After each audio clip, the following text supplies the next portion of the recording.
Nah, sekarang pertanyaan saya adalah, apakah tindakan para tersangka tersebut adalah mengunggah, menafsirkan, atau membandingkan ijazah yang sudah beredar di publik dengan menggunakan metode ilmiah, atau tindakan para tersangka itu melakukan perubahan, mengedit, menambahkan atau mengurangi sesuatu atau apapun yang terdapat dalam dokumen ijazah tersebut. Kalau yang B, yang terakhir yang saya baca, maka mereka bisa dikenakan pasal 32 dan 35 kalau bisa dibuktikan perbuatannya. Tapi kalau tidak bisa dibuktikan perbuatannya, hanya sekedar melakukan mengunggah, menafsirkan, membandingkan, kemudian menggunakan metode ilmiah, maka dia tidak bersentuhan dengan pasal 32 dan 35. Nah, kemudian Bang Karni, saya juga ingin menyampaikan satu hal. Mohon izin Pak Arianto, saya kalau Bapak berkenan saya diskusi dengan Bapak. Tadi Bapak mengatakan ada pemeriksaan ke UGM ijazah tersebut. Apakah dibawa ijazah asli Pak Jokowi ke UGM? Kan nanti Bapak mengatakan, saya mendengar, saya mencatat, tapi mungkin saya salah mencatat. Ada pemeriksaan ke UGM yang dilakukan oleh penyidik untuk melihat ijazah Pak asli itu asli apa tidak?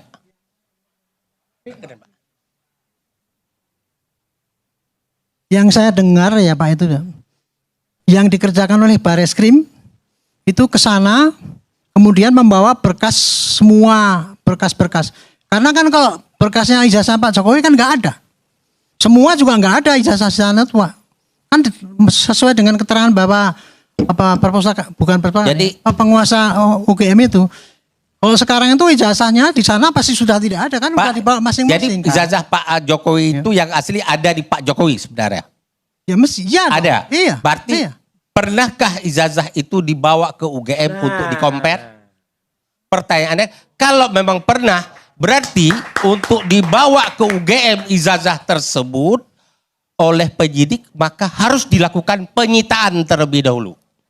Mungkin Bareskrim atau Polda Metro telah melakukan penyitaan terhadap ijazah asli Pak Jokowi. Kalau saya yang saya dengar itu ya, ini dari LBH-nya ya, para kuasa hukumnya. Ketika melaporkan ke Polda Metro, Pak Jokowi membawa ijazah aslinya.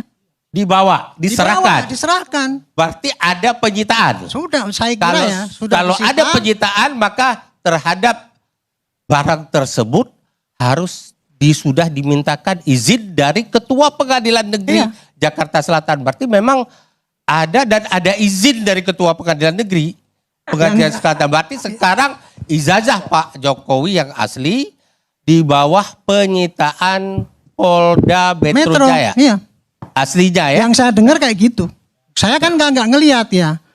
Itu tadi yang saya kan hanya pengamat Pak, nggak ngikuti penyidik itu sehari-hari gitu Pak. Enggak, Pak Solar, gini Pak. Kalau saya tangkap tadi, bukan hanya Bapak, bukan hanya pengamat, saya tahu saya juga staf ahli, Bapak mungkin lebih mendalami masalah itu. Sebenarnya Bapak, bagi saya Bapak beda dengan pengamat Pak Susno Juwadi. Pak Susno Juwadi itu kan hanya pengamat dari pensiunan kepresidenan, tapi Bapak selain pengamat juga salah seorang staf ahli kalau nggak salah di kepolisian. Saya penasihat ahli bukan. Penasihat ahli. Penasihat ahli tentu punya akses untuk mendapatkan informasi-informasi yang lebih akurat gitu. Nah, dalam kaitan ini maka sebenarnya Pak, saya kembali ke sepakat gini. Pak Roy Suryo, saya mengajukan pertanyaan kepada Pak Roy Suryo dan tim lawyernya ini. Siap. Tadi kan ada ijazah Pak Jokowi yang kita dengar juga dari lawyernya mengatakan sudah diserahkan ke Polda Metro. Baik. Nah, kalau Pak Jokowi, Polda Metro mempertemukan restoratif justice, kan sekarang boleh dilakukan upaya restoratif justice, ya, dipertemukan Bapak dengan Pak Jokowi di Polda Metro, ini ijazahnya, Roy Suryo silakan periksa, verifikasi, ternyata Anda keliru terhadap tuduhan Anda selama ini. Pak Jokowi menuntut, ya sudah, kalau ada keliru, minta maaf, saya maafkan. Anda bersedia minta maaf?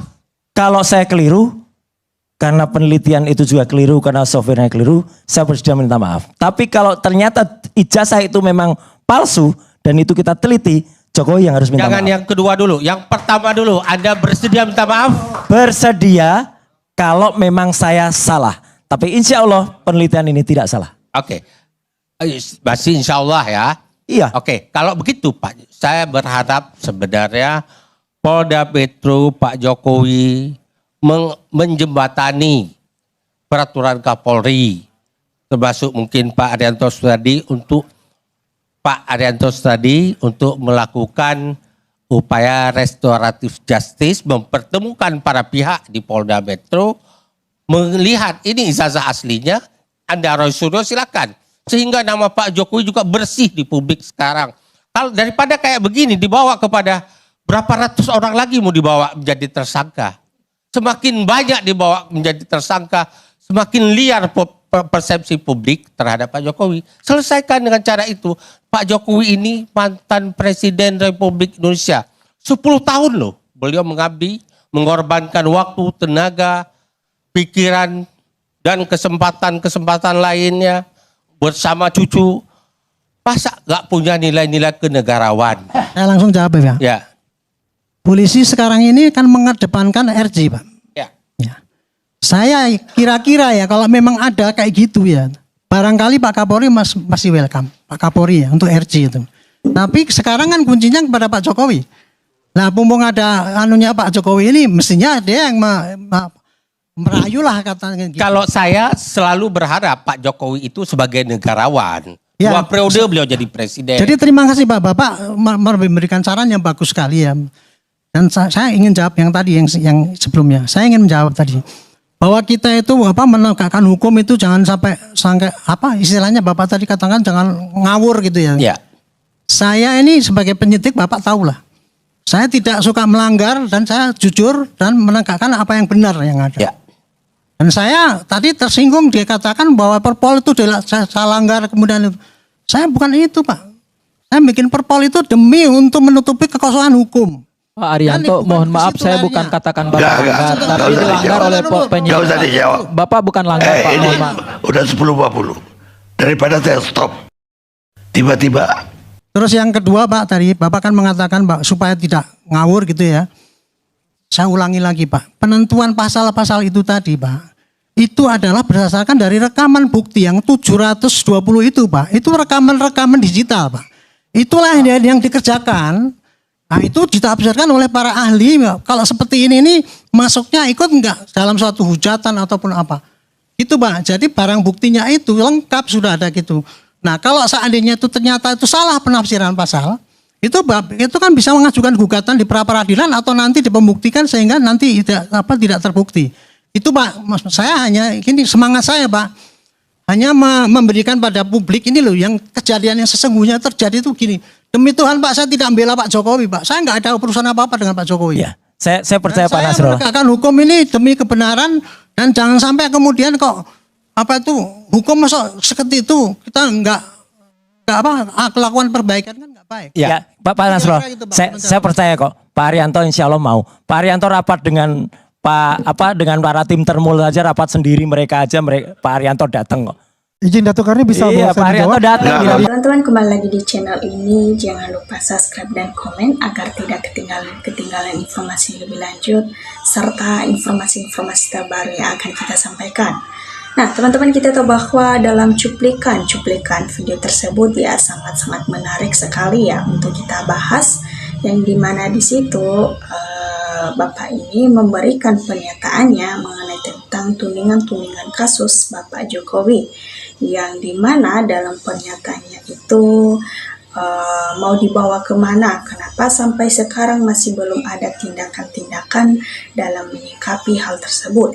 Ya, kita tahu bahwa tudingan-tudingan kasus ini ya sudah beredar dan sudah banyak sekali hal-hal yang sudah kita lihat bahwa masih belum ada ya pembuktian-pembuktian dari mereka ya untuk memperlihatkan apakah ini memang benar-benar asli atau palsu. Ya tentunya dalam hal itu ya kita semua harus menjadikan ini pembelajaran ya buat Bapak Jokowi serta kita juga, kalau tidak ya keasliannya jangan mencapai sebagai penjabat, karena ini sebenarnya sudah menyaut-kautkan ya seakan-akan hanya karena ingin ngebet banget untuk menguasai atau memerintahkan negara kita sehingga melakukan segala sesuatu, hal yang sangat-sangat membuat kerugian bagi kita sebagai masyarakat Indonesia. Ya tentunya dalam hal ini kalau memang sudah ditunjukkan tentunya kita akan bangga juga ya. Tentunya kita juga sebagai masyarakat Indonesia tidak berkoar-koar atau meminta pembuktian dari sana sini hanya karena kasus ini sudah beredar, apalagi hingga sampai sekarang masih belum ada pembuktian-pembuktian sama sekali dari mereka. Ya kita bisa yakin bahwa keyakinan ini makin ada kepalsuannya. Ya tentunya dalam hal itu haruslah dibuktikan ya, karena rusaklah negara kita ini kalau memang tidak lagi memberikan hukum yang sesuai dengan peraturan yang berlaku di negara kita, apalagi ya orang-orang yang tersangka gara-gara ijazah ini yang memang tidak pernah ditunjuki, ya seakan-akan mereka melakukan itu ya sebagai alat saja untuk mengabaikan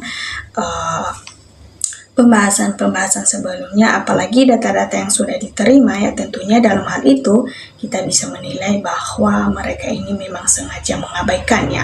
Selalu bilang nanti akan ditunjukkan di pengadilan, tapi nggak pernah datang ke pengadilannya. Inilah yang dialihkan isu-isu itu supaya kita bisa melupakan dan bisa kembali ke setelan awal mereka ini, ya supaya kebohongan-kebohongan mereka tidak terbongkar, atau bisa saja mereka melakukan hal kerjasama yang untuk menutupi akan kasus-kasus ini supaya lagi tidak diperbincangkan di beberapa media sosial. Namun sebagian masih orang memberikan tanggapan mereka atau menyikapi hal-hal ini. Ya tentunya kita sebagai masyarakat Indonesia harus tahu mengenai tentang kelanjutan kasus ini. Ya apalagi yang sudah mengawal dari awal ya sampai akhirnya nanti kita akan bisa memberikan pendapat kita ya. Kita sebagai masyarakat Indonesia harus meluapkan aspirasi-aspirasi kita sebagai masyarakat Indonesia, karena ekonominya masuk nakal akal sehat ya, bisa memberikan pemahaman-pemahaman secara detail supaya kita bisa mengerti dan tahu perbedaan-perbedaan tersebut dalam menyikapi kasus-kasus ini. Karena ini adalah pilihan yang rumit, maka ijazahnya sangat-sangat diragukan sekali, apalagi cuma sekedar fotokopi. Ya tentunya dalam hal itu kita bisa menilai bahwa memang menjadi orang-orang yang jujur itu tidak gampang, tapi kalau kita bisa memberikan dari hal-hal kecil, maka kita bisa dipercayakan dalam segala hal sesuatu. Ya karena kita juga bisa tahu bahwa dalam pengadilan apapun terus ya seakan-akan mereka mengabaikan akal hal tersebut. Ya kalau kita setuju andaikan ijazahnya asli tidak perlu dipakai pengacara dan kepolisian, mungkin kita juga bangga ya karena mempunyai presiden seperti begitu. Ya tentunya dalam hal itu kita harus kupas habis dalam menyikapi hal ini sampai ke akar-akarnya. Biarlah masyarakat Indonesia terima untuk kebaikan-kebaikan yang sudah mereka berikan, apalagi pada saat-saat ini ya masih banyak yang mengawal hal kasus-kasus ini, mencari kebenaran di tengah-tengah kebohongan mereka. Ya tentunya dalam hal itu kita harus dukung penuh, kita support mereka dengan berbagai hal ya supaya mereka semakin semangat dalam menyikapi hal-hal ini. Ya harusnya juga ijazahnya nggak perlu ditunjukkan, maunya diperpanjangkan kepada orang-orang para pembela mereka supaya bisa melihat apa dan keaslian ini memang benar-benar terbukti atau tidak. Ya tentunya kita juga sebagai masyarakat Indonesia tidak bodoh, tidak bisa dibodohi oleh mereka. Ya, makanya dari itu teman-teman, kita dukung terus orang-orang yang memberikan kebenaran-kebenaran, karena semakin lama semakin terbongkar kasus-kasus ini. Nah, teman-teman, demikian dari video ini. Jangan lupa viralkan serta berikan juga tanggapannya di kolom komentar ya, supaya kita bisa saling bertukar pikir dalam menyikapi situasi-situasi politik yang ada di negara kita ini. Terima kasih teman-teman.